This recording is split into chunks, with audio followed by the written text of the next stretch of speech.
Tonight, allow yourself to travel back to a world long before history was written, before kings ruled cities, before marble temples stood beneath the Mediterranean sun, before even the first villages appeared beside rivers. We journey to a time that exists somewhere between imagination and memory, a world where every mountain possessed a spirit, every river had a story, and every star overhead reminded people that they were living inside a universe far older and far stranger than themselves. For the ancient Greeks, mythology was never simply entertainment. It was their attempt to answer questions that every civilization has asked. Where did we come from? Why does suffering exist? Why do seasons change? Why do storms suddenly appear over a calm sea? Long before astronomy, geology, or physics, stories became the language through which people explained the world around them. As you listen tonight, imagine yourself sitting beside a small fire, overlooking the Aegean Sea. The gentle sound of waves drifts across the shoreline. Somewhere in the distance, an owl calls into the darkness. Above you stretches a sky filled with stars untouched by modern light. This was the same sky that inspired countless generations of storytellers. Every constellation carried a tale. Every breeze seemed to whisper the names of forgotten gods. Our story begins before there were gods as most people imagined them. Before Zeus raised his thunderbolt, before Poseidon stirred the oceans, before Athena spoke wisdom into the ears of kings. It begins before there was even an earth to stand upon. In the beginning there was chaos. Today that word usually means disorder or confusion, but to the ancient Greeks it meant something much quieter. Chaos was the empty gap before creation, an endless expanse without light or darkness because neither yet existed. There was no sky above, no earth below, no sea reflecting the moon. There was simply endless possibility, waiting to become something more. The Greeks never truly explained where chaos came from. Perhaps they believed some mysteries were simply too ancient for even the gods to understand.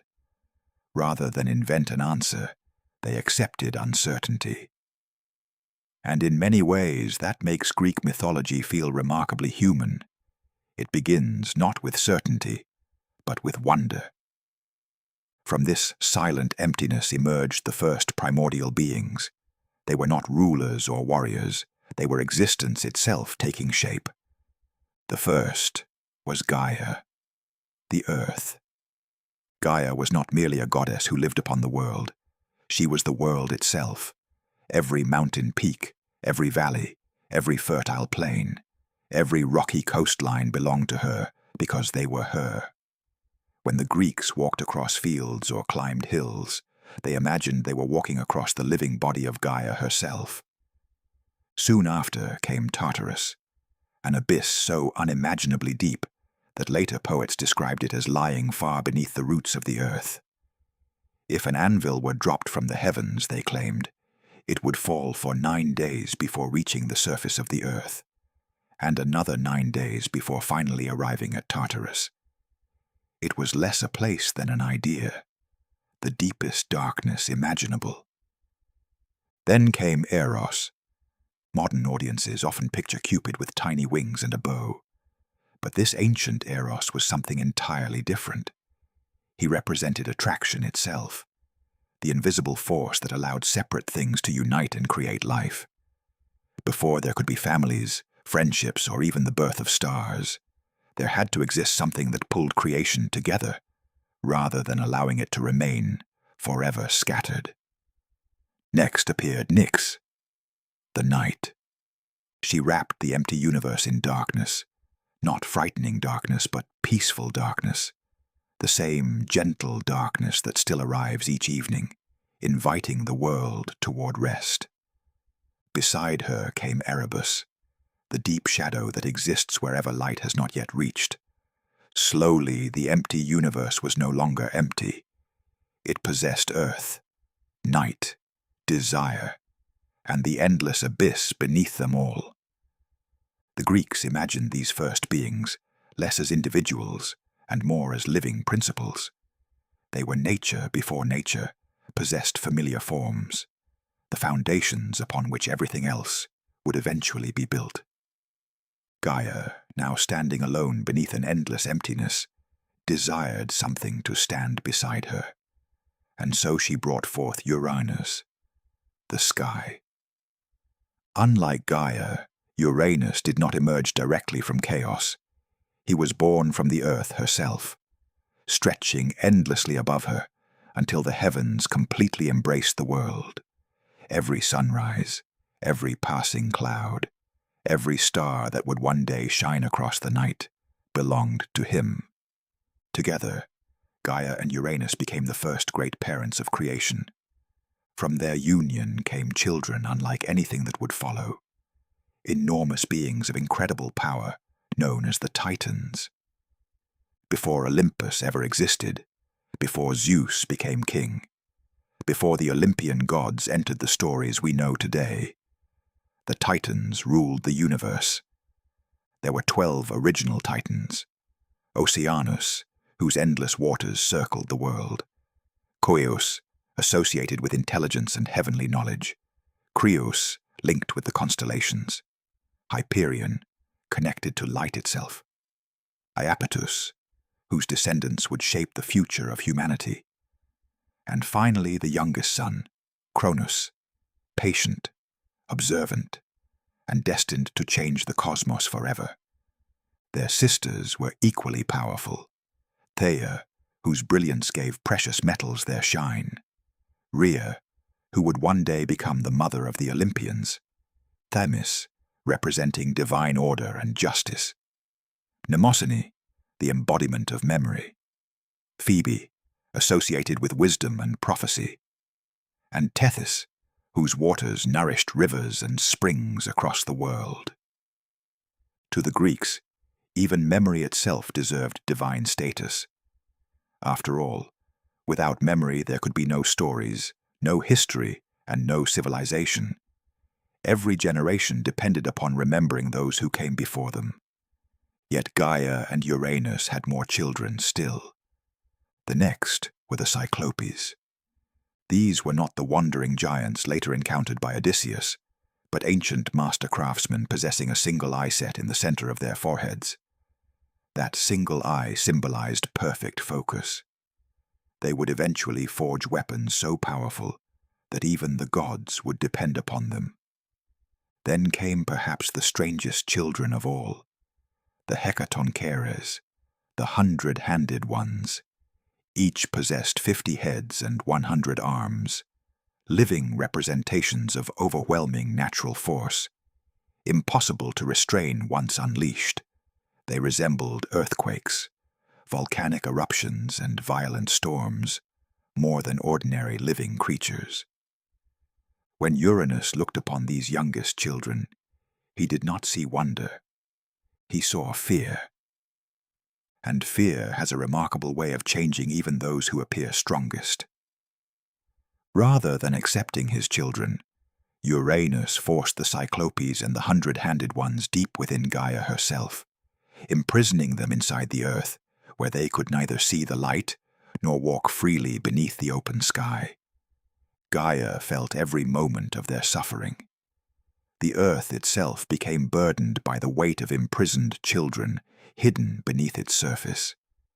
The Greeks even imagined earthquakes as reminders that these ancient beings still struggled within the depths below. As the ages passed, Gaia's sorrow slowly transformed into anger, and from that anger grew the first great rebellion in Greek mythology.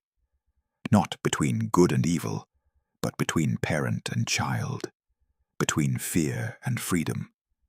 A conflict that would reshape the universe itself and prepare the way for the rise of Cronus, the Titan whose decisions would one day determine the fate of gods and mortals alike. Gaia could no longer bear the pain of hearing her children trapped beneath her own surface. She called upon the Titans and asked them to stand against their father. One by one they refused. Uranus was too powerful, too ancient, too terrifying to challenge. Only the youngest Titan stepped forward. Cronus accepted. The Greeks rarely described Cronus as reckless. Instead, he was patient, calculating, willing to wait until the perfect moment presented itself. Gaia fashioned for him a great sickle of adamant, a metal said to be harder than anything known to mortals. Unlike bronze or iron, adamant belonged to myth itself, unbreakable, eternal, fit only for the hands of gods. One evening, as Uranus descended to embrace Gaia once more, Cronus emerged from hiding. With a single strike he overthrew his father, ending the first age of creation and beginning another. The details of what followed are among the most symbolic in all of Greek mythology. The Greeks believed that from the blood of Uranus sprang entirely new forms of life. From violence came creation once again. From the drops of divine blood emerged the Erinyes, better known today as the Furies, ancient spirits of vengeance who pursued those guilty of terrible crimes within their own families. Unlike later Olympian gods, they could not easily be persuaded or bribed. They represented justice that never forgot. Also born from the blood were the giants, enormous warriors whose stories would not fully unfold until much later, and the Meliae, the ash tree nymphs, spirits connected with the forests and with the wooden spears that would one day arm humanity. Then, as the severed remains of Uranus fell into the sea, white foam gathered across the waves. From that foam arose one of the most famous figures in all mythology, Aphrodite. Although later traditions often described her as the daughter of Zeus, one of the oldest surviving accounts, written by Hesiod, tells us she was born from the sea itself. She stepped ashore upon the island of Cyprus, fully grown, beautiful beyond description, accompanied by gentle breezes and blooming flowers. Even in the middle of conflict, the Greeks imagined beauty entering the world quietly. With Uranus gone, Cronus became ruler of the cosmos. The Titans entered what many myths describe as a golden age. Crops grew easily. There were no great wars among humans because humanity itself had scarcely begun. The world felt young, orderly, almost peaceful. Yet Greek mythology carries a recurring lesson. Those who gain power through fear often become fearful themselves. Cronus remembered exactly how he had become king. He had overthrown his own father. If he could do such a thing, perhaps one day his own children would do the same. The ancient Greeks were fascinated by cycles. Seasons followed one another endlessly. Generations replaced previous generations. Fathers became sons, and sons eventually became fathers themselves. Power was never permanent. Every ruler lived beneath the shadow of whoever might come next. Cronus married his sister Rhea. Together they would become the parents of a new generation of gods. One by one their children were born: Hestia, Demeter, Hera, Hades, Poseidon. But each time Rhea placed a newborn into Cronus's arms, he swallowed the child whole. To modern readers, the image feels shocking. To the Greeks, it symbolized something deeper than simple cruelty. Cronus was attempting to stop time itself. By preventing his children from growing, he believed he could prevent change, prevent prophecy, prevent the future from arriving. Yet no one can swallow the future forever. Rhea watched 5 of her children disappear. Though they remained alive within Cronus, they never saw the sunlight, never walked across the earth, never experienced the world their father ruled. Heartbroken, Rhea turned once again to Gaia. The earth, who had witnessed one son overthrow his father, now prepared another child to do exactly the same. When her 6th child was born, Rhea secretly traveled to the island of Crete. There, hidden within a cave high upon Mount Ida, according to one tradition, or Mount Dicte according to another, she gave birth to Zeus. Rather than presenting the infant to Cronus, she wrapped a large stone in blankets and carried it back instead. Cronus, believing it to be his newborn son, swallowed it without hesitation. Meanwhile, the real child remained hidden, far from his father's sight. The stories surrounding Zeus's childhood differ depending upon which region of Greece told them. Some said he was nursed by the divine goat Amalthea, whose milk possessed miraculous nourishment. Later, one of Amalthea's horns became the cornucopia, the legendary horn of plenty from which endless food and abundance could flow. Other traditions speak of nymphs raising Zeus deep within forests, where sunlight filtered gently through ancient trees.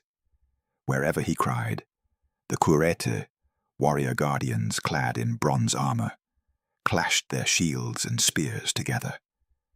The ringing of metal echoed across the mountains, hiding the infant's cries from Cronus, who continued believing the prophecy had been defeated. It is a peaceful image to imagine now. Hidden caves surrounded by pine forests, streams flowing over smooth stones, distant birds greeting each new dawn, while somewhere inside, entirely unknown to the ruler of the universe, the child, destined to change everything, quietly grew stronger with each passing year. The Greeks loved these moments of hidden destiny. Greatness rarely announced itself loudly. It often began in silence, in forgotten places, among those overlooked by the powerful. As Zeus reached adulthood, he had never known the world his father ruled openly. Instead, he knew stories told by Gaia, by Rhea, by those loyal to the old prophecy. He learned that his brothers and sisters still lived, imprisoned inside Cronus himself. He learned that fear had once again become the foundation of power. And just as it had with Uranus, fear would once again become the beginning of another revolution. Zeus understood that strength alone would never be enough.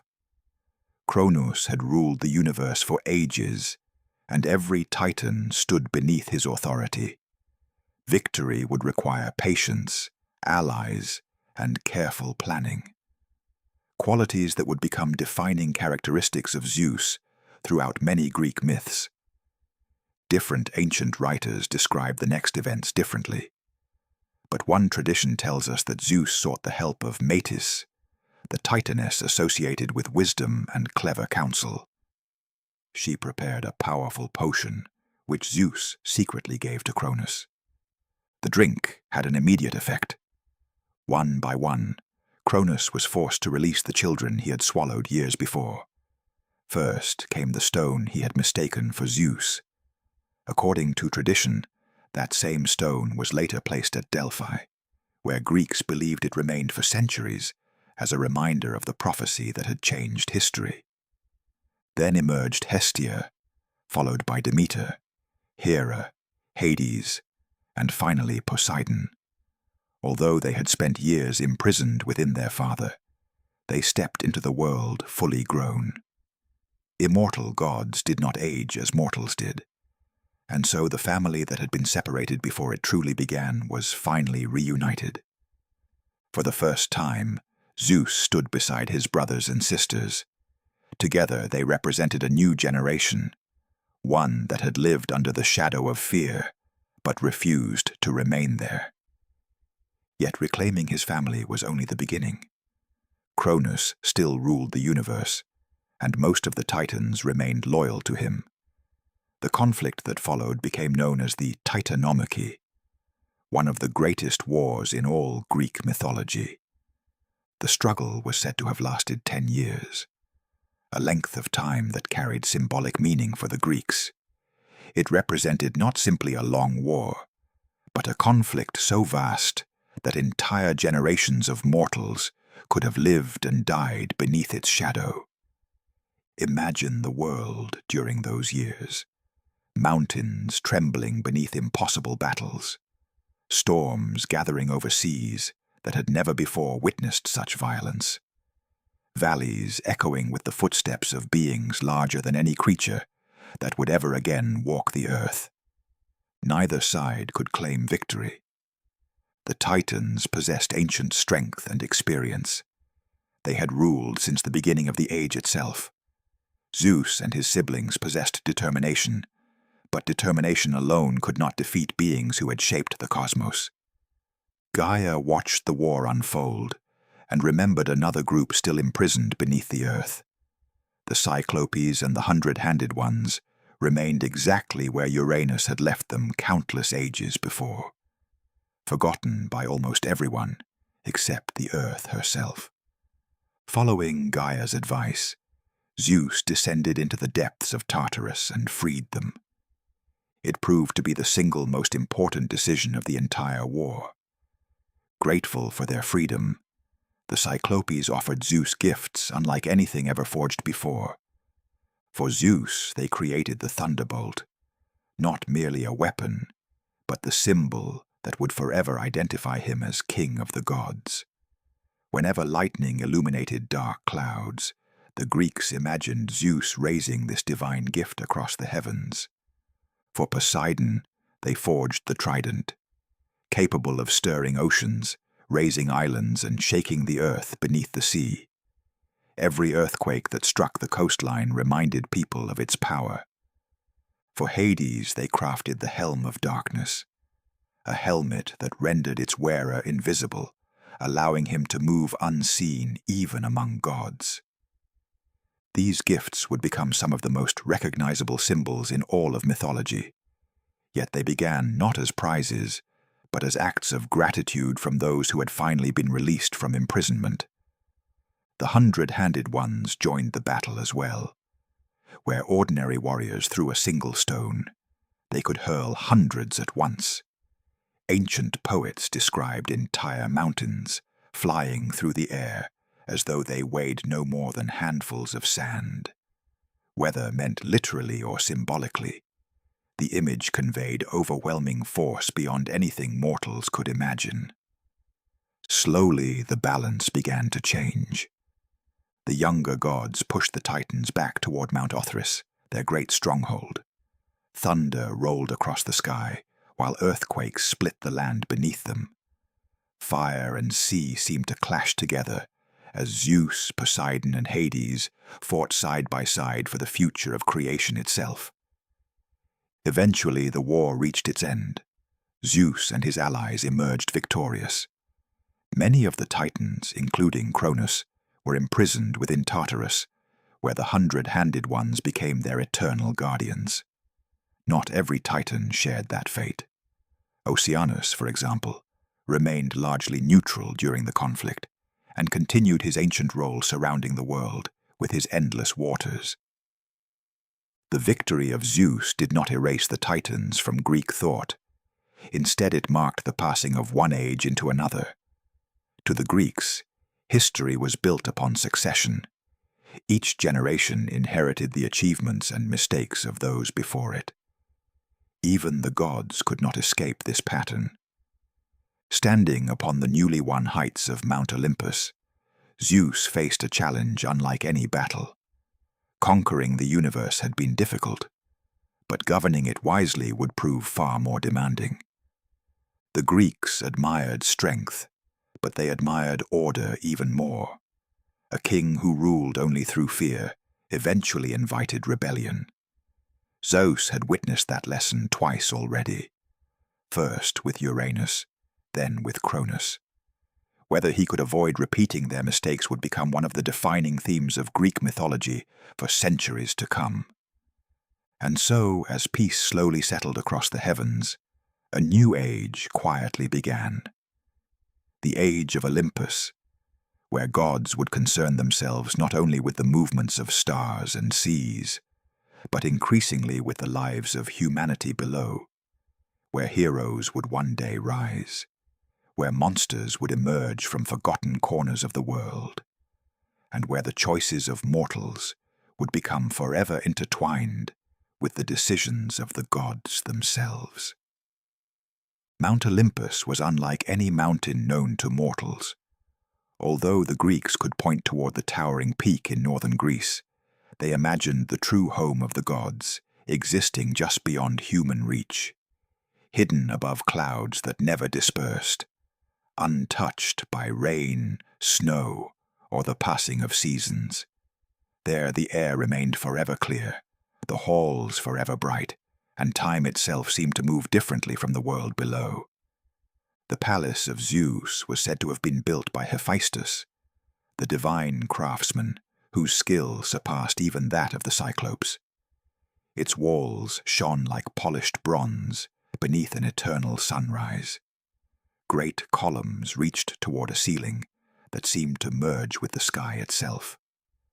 Golden doors opened silently as the gods came and went, while streams of nectar and ambrosia, the food and drink of immortals, flowed freely through magnificent halls where no hunger or illness could ever exist. Yet, despite such beauty, Olympus was never a place without conflict. The gods possessed immense power, but they also possessed personalities that reflected many of the strengths and weaknesses found within humanity. They loved, argued, competed, forgave, envied, celebrated victories and mourned losses.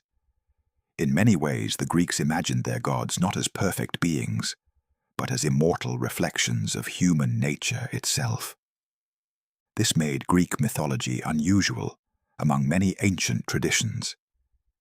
Rather than placing the divine beyond understanding, it brought the divine closer. People could recognize themselves in the gods, not because they shared equal power, but because they shared familiar emotions. Zeus ruled as king. His thunderbolt represented authority over both heaven and law, but unlike later images that portray him as an unquestioned monarch, Greek myths often remind us that ruling required constant judgment. Disputes among gods frequently arrived before him. Promises had to be kept, sacred customs protected, strangers shown hospitality. For the Greeks, leadership meant more than strength. It required maintaining order within a world that naturally drifted toward disorder. Beside Zeus sat Hera, queen of the gods, guardian of marriage and family. Modern retellings often reduce her to jealousy alone, yet the ancient stories reveal someone whose responsibilities touched every household across Greece. Marriage was considered one of the foundations of civilization, and Hera represented the stability that families hoped to achieve. Her anger usually arose when those sacred bonds were broken, particularly by Zeus himself, whose many affairs became one of the recurring sources of tension throughout mythology. Then there was Poseidon, brother of Zeus and ruler of the seas. Sailors prayed to him before every voyage, knowing that calm waters could become violent within moments. The Mediterranean offered trade, food, and exploration, but it also demanded respect. Every unexpected storm reminded people that Poseidon remained unpredictable. With a single strike of his trident, he could calm the waves or raise them into towering walls of water. Deep beneath the earth ruled Hades, perhaps one of the most misunderstood figures in all Greek mythology. Contrary to later traditions that associate him with evil, Hades simply governed the realm of the dead. His responsibility was not punishment, but order. Every soul eventually reached his kingdom, regardless of wealth, power, or fame. In many ways, Hades represented one of the few truly impartial gods. Death arrived for kings and shepherds alike. Demeter watched over agriculture and the changing seasons. To farming communities, she may have been among the most important of all Olympians. Every harvest depended upon fertile soil, timely rain, and healthy crops. When fields flourished, people thanked Demeter. When famine arrived, Many wondered whether something had disturbed the natural balance she protected. Hestia rarely appeared in dramatic myths, yet every Greek home honored her. She represented the hearth, the quiet fire burning at the center of family life, while heroes sailed across dangerous seas and warriors sought glory in battle. Hestia reminded people that peace often lived in simple places, around shared meals, familiar voices, and warm homes. Among the younger Olympians stood Athena, goddess of wisdom, strategy, and craftsmanship. Unlike Ares, who embodied the chaos of battle itself, Athena represented thoughtful planning. She admired intelligence over reckless courage. Cities sought her guidance, not only during war but also when establishing laws, building temples, and encouraging learning. The city of Athens proudly carried her name after winning a famous contest against Poseidon for its protection. The story tells us that both gods offered gifts to the people.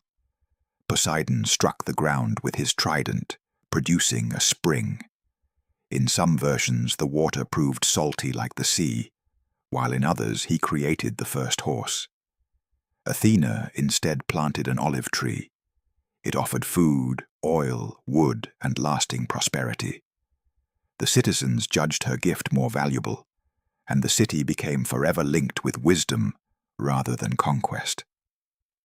Apollo soon became one of the most beloved gods throughout Greece, associated with music, healing, prophecy, and the light of the sun, though early traditions connected him more closely with order and harmony than the sun itself. His sanctuary at Delphi became perhaps the most important religious center in the Greek world. Kings, generals, and ordinary travelers journeyed great distances, hoping to hear the words of the oracle, whose mysterious prophecies shaped countless decisions throughout history. Apollo's twin sister Artemis preferred forests to cities. She protected wild animals, hunting, and young children, often portrayed carrying a silver bow beneath the moonlit sky. She represented independence and the untouched beauty of nature.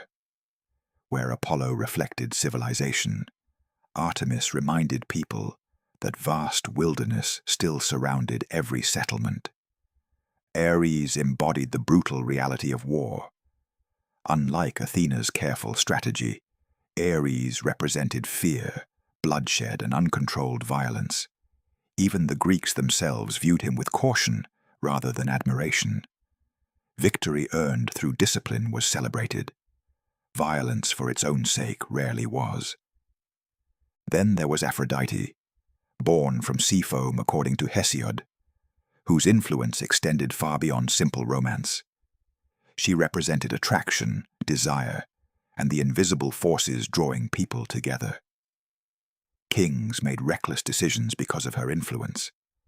Heroes crossed oceans, cities rose and fell. The Greeks understood that love possessed extraordinary creative power, yet also recognized its ability to inspire jealousy, conflict, and tragedy. Hephaestus, despite being among the greatest craftsmen of the gods, differed greatly from the others. Ancient stories describe him as physically disabled, yet unmatched in skill. From his divine workshop came magnificent armor, jewelry, automatons of gold, and countless inventions beyond mortal imagination. Through Hephaestus, the Greeks suggested that greatness could emerge not only from physical strength, but from patience, creativity, and mastery of one's craft. Hermes moved more freely than any other Olympian, messenger, traveler, guide of souls, and protector of merchants.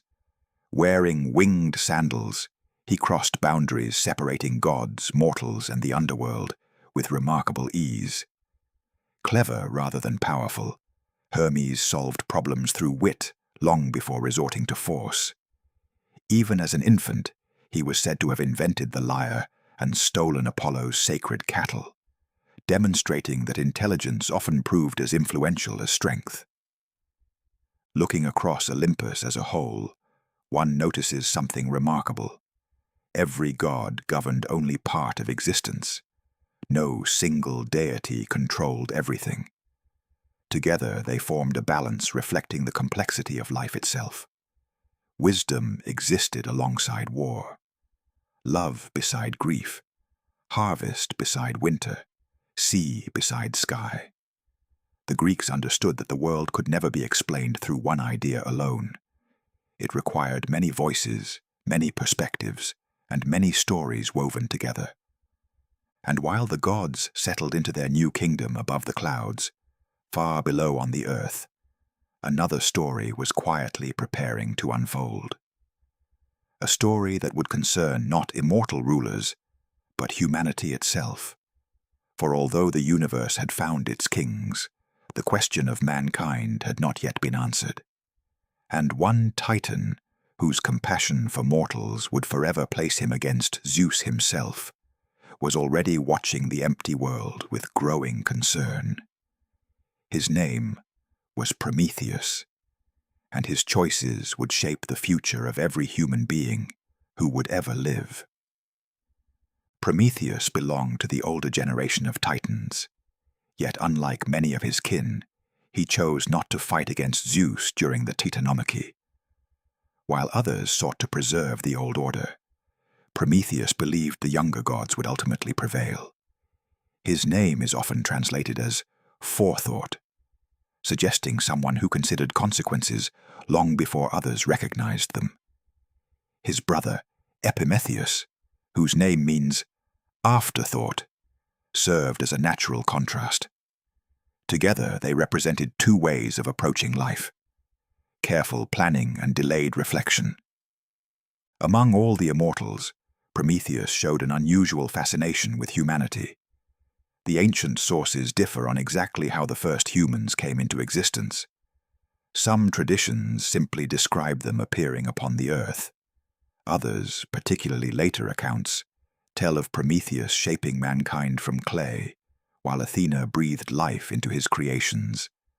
Whether taken literally or symbolically, the image endured for centuries. Humanity emerging not from perfection, but from Earth itself, fragile, adaptable, and deeply connected to the world beneath their feet. The Greeks imagined the earliest humans living difficult lives. Nights were cold. Wild animals wandered the forests.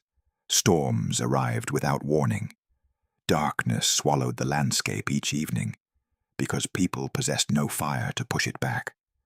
Food spoiled quickly. Metals remained hidden beneath stone, because no forge existed to shape them. Every sunrise marked another struggle, simply to survive. Prometheus watched these fragile creatures with sympathy. Unlike the gods, humans aged.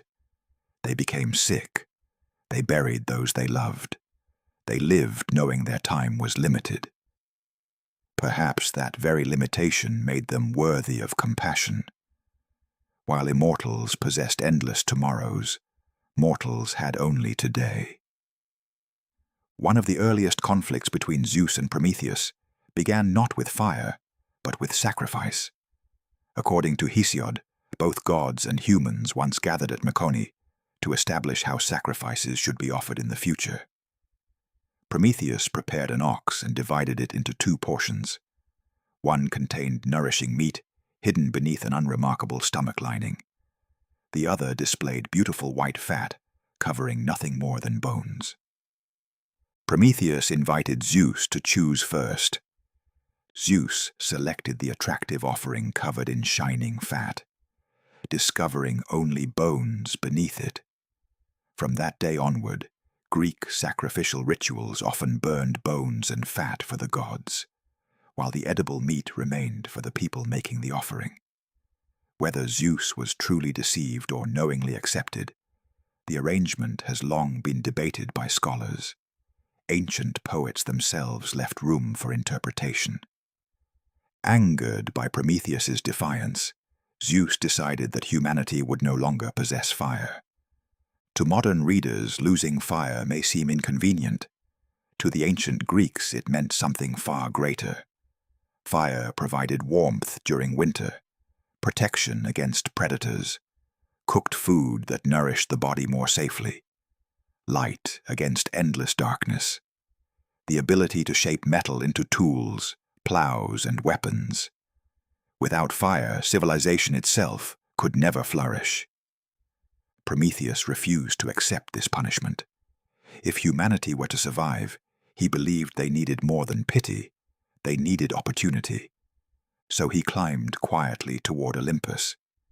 Different poets imagined the theft differently. Some described Prometheus taking a glowing ember from the workshop of Hephaestus. Others imagined him borrowing flame from the chariot of the sun.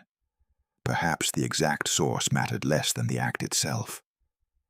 Hidden inside the hollow stalk of a giant fennel plant, whose thick stem concealed the burning ember without extinguishing it, Prometheus carried fire down from the heavens and placed it into human hands.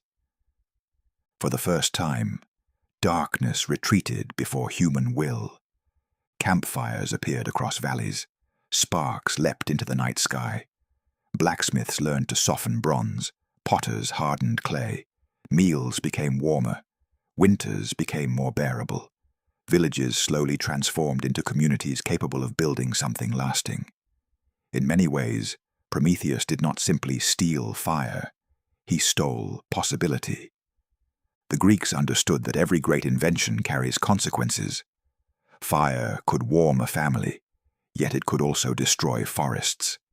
Metal could produce farming tools, yet it could equally produce swords. Knowledge itself remained neither good nor evil.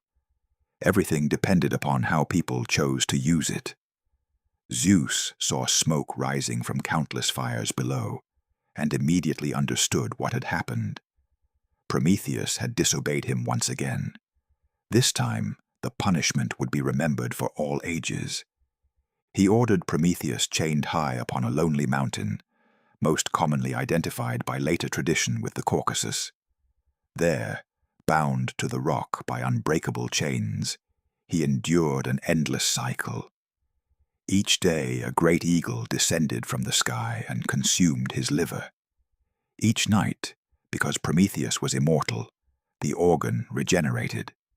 With each sunrise the suffering began again. To the Greeks, the liver was often considered the seat of emotion and vitality. The punishment therefore struck not merely his body, but the very center of his being. Eternal pain became the price of giving humanity the means to progress.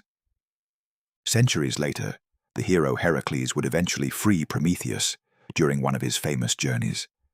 But that story belongs to another generation. For now, Prometheus remained upon the mountain, watching humanity continue developing below. Every glowing hearth, every forge, and every lamp became a quiet reminder of his sacrifice. Yet Zeus believed another lesson still needed to be taught. If Prometheus had given humanity a gift, then humanity would also receive a burden, not to erase hope, but to remind mortals that every blessing in life arrives alongside responsibility. And so the gods began preparing someone unlike any being the world had ever seen, someone whose story would become one of the most misunderstood in all of Greek mythology. Her name was Pandora. Zeus commanded Hephaestus to shape a new being from clay. Unlike the rough earth from which some stories claimed humanity first emerged, this creation would be crafted with extraordinary care.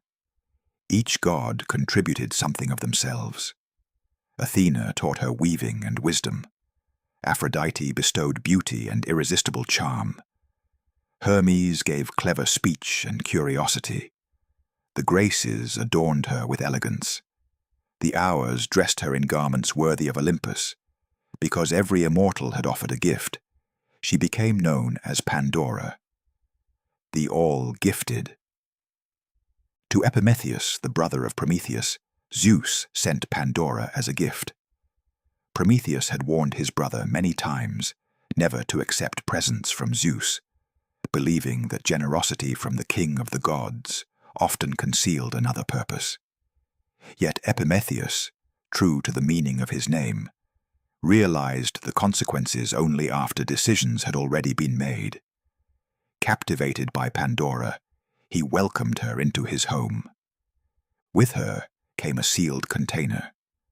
Today it is almost always called Pandora's box, though the earliest Greek text written by Hesiod describes it as a large storage jar, known as a pithos. Somewhere along the centuries, a translation transformed the jar into a box, and the newer version became far more familiar than the original. Pandora was told never to open it.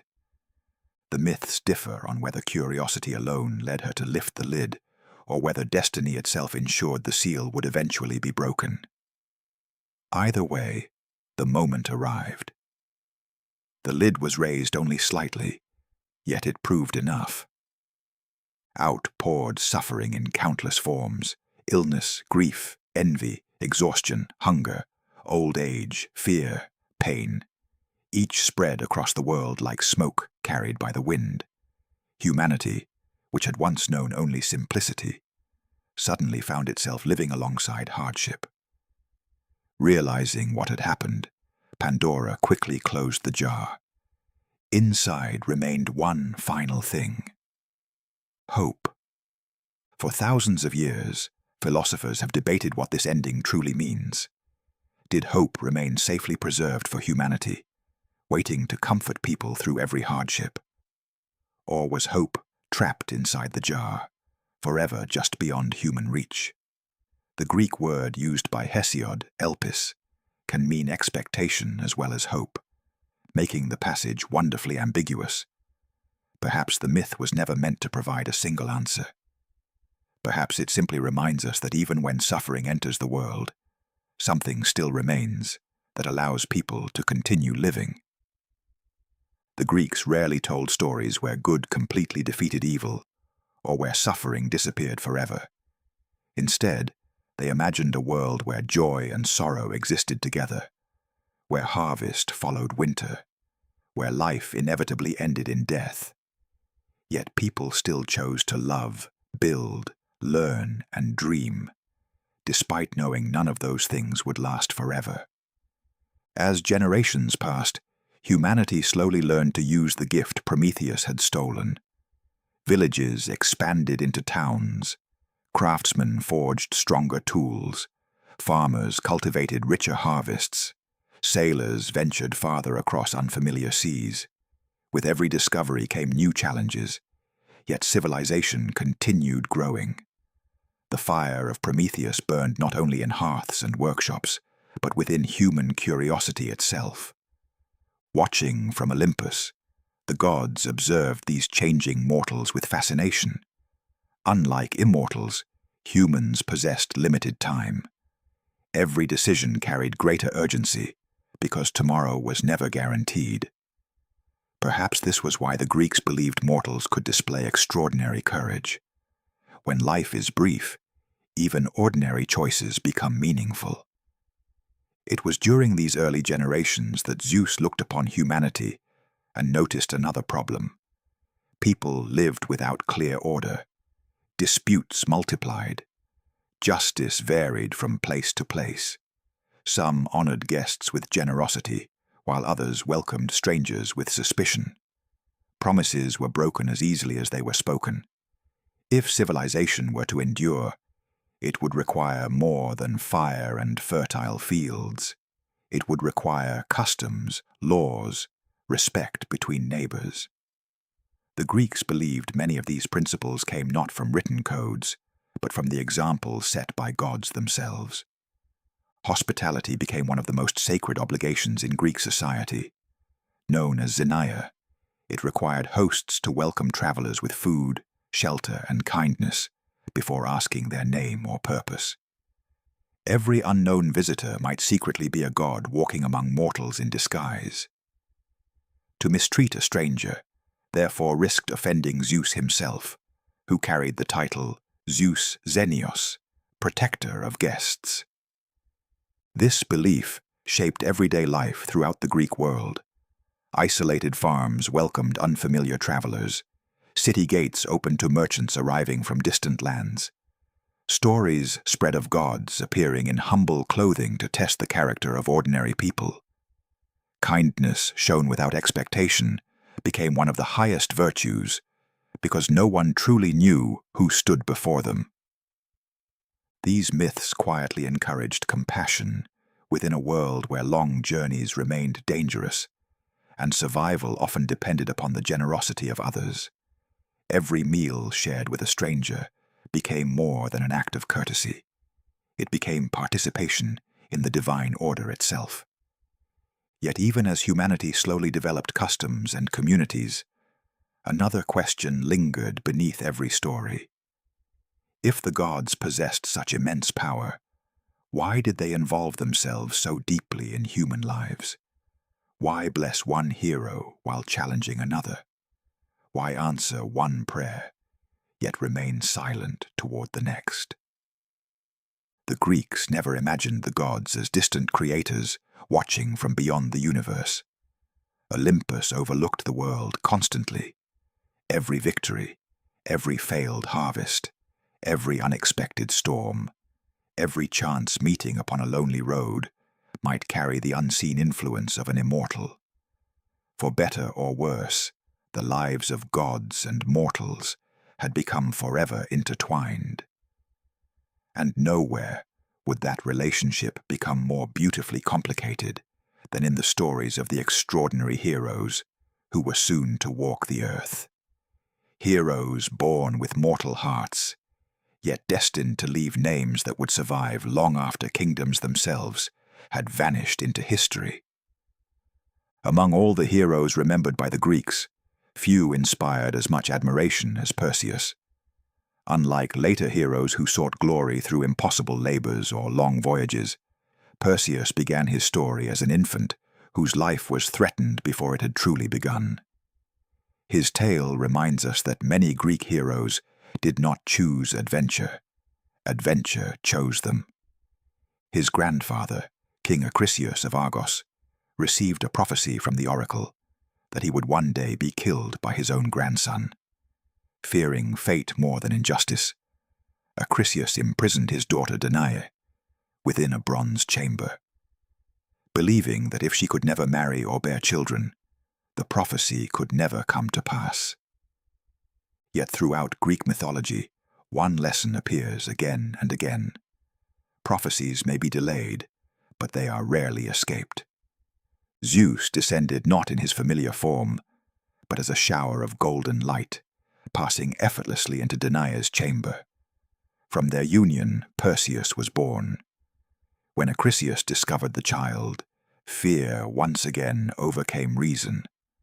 Unwilling to kill his own daughter directly, yet desperate to avoid the prophecy, he sealed Danae and the infant Perseus inside a wooden chest and cast them into the sea.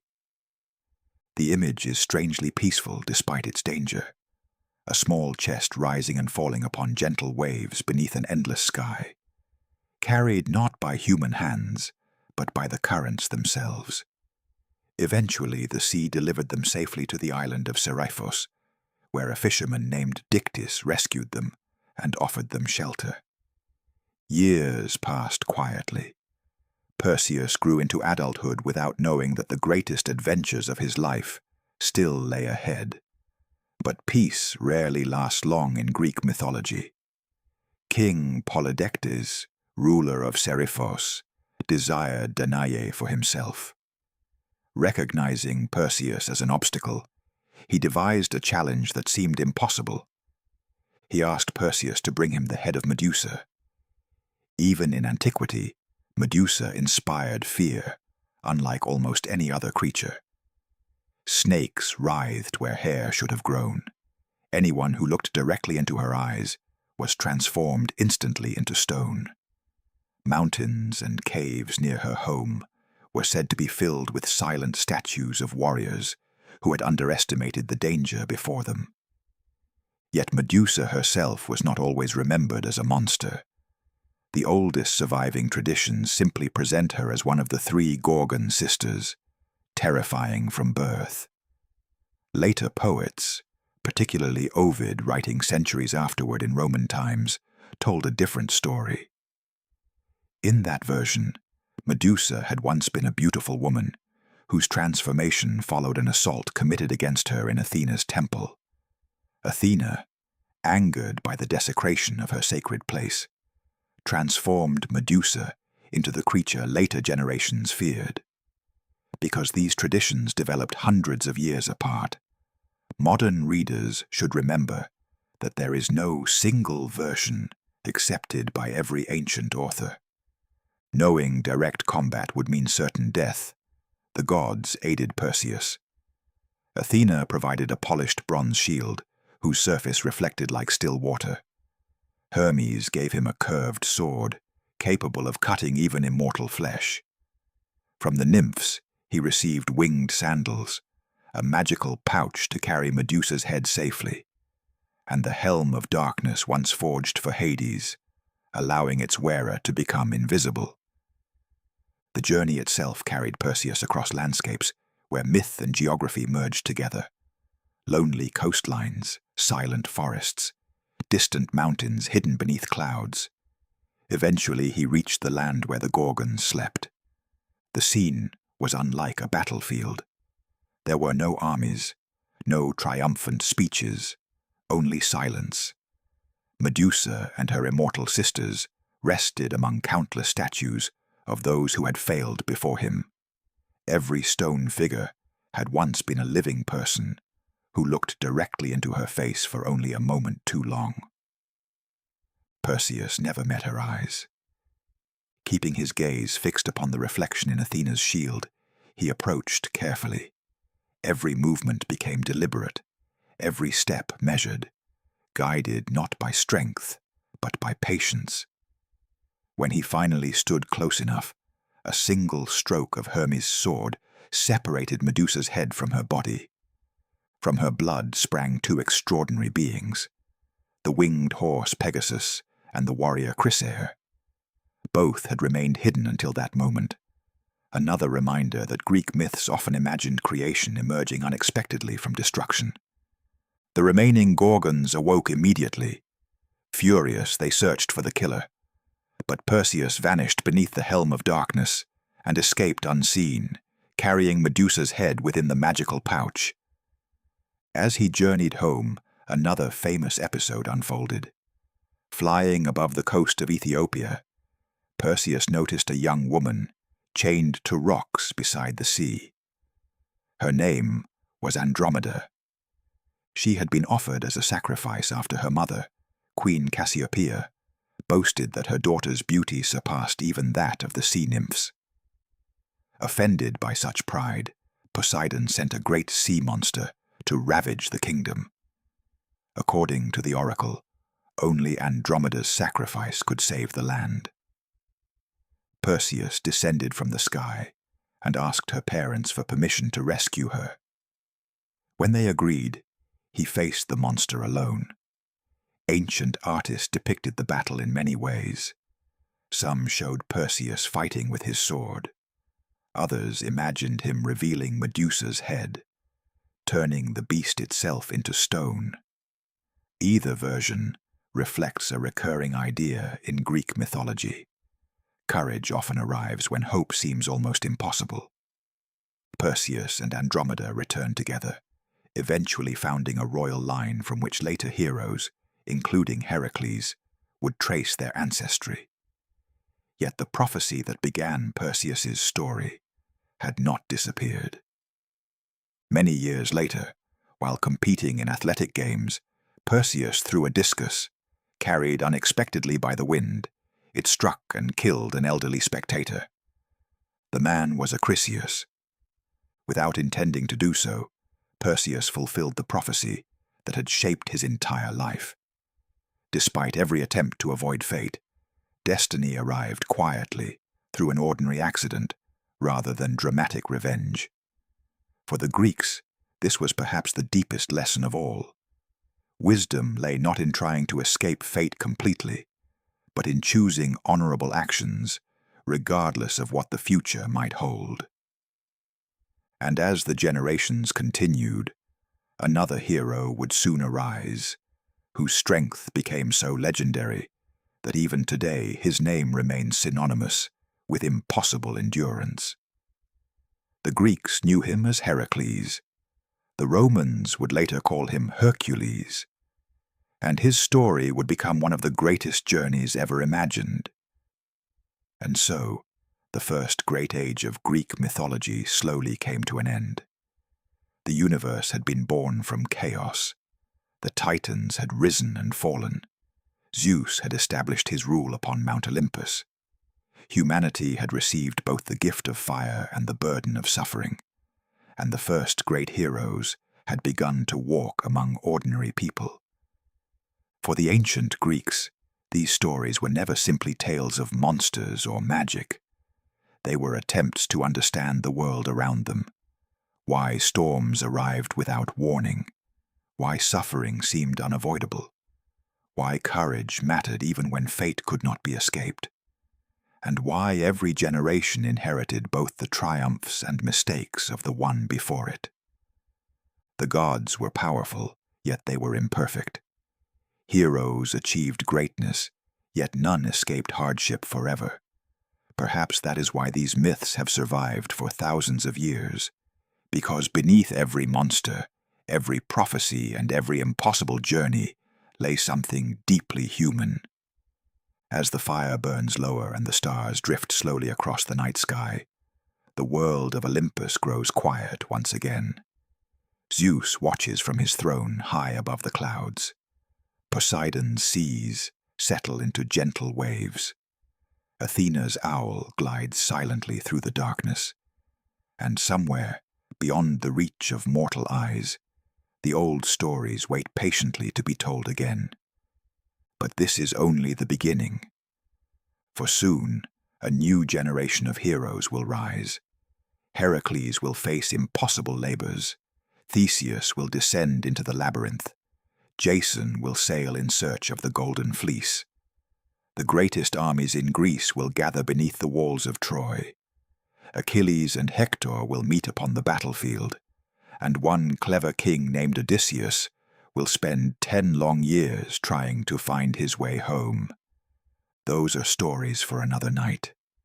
For now, allow these ancient myths to drift gently into your dreams. Let the mountains of Greece grow distant beneath the stars. Let the waves of the Aegean carry away the final echoes of forgotten legends. And as sleep slowly finds you, remember that for thousands of years, these stories have comforted, inspired, and guided countless generations who looked up at the same night sky and wondered how it all began. Good night.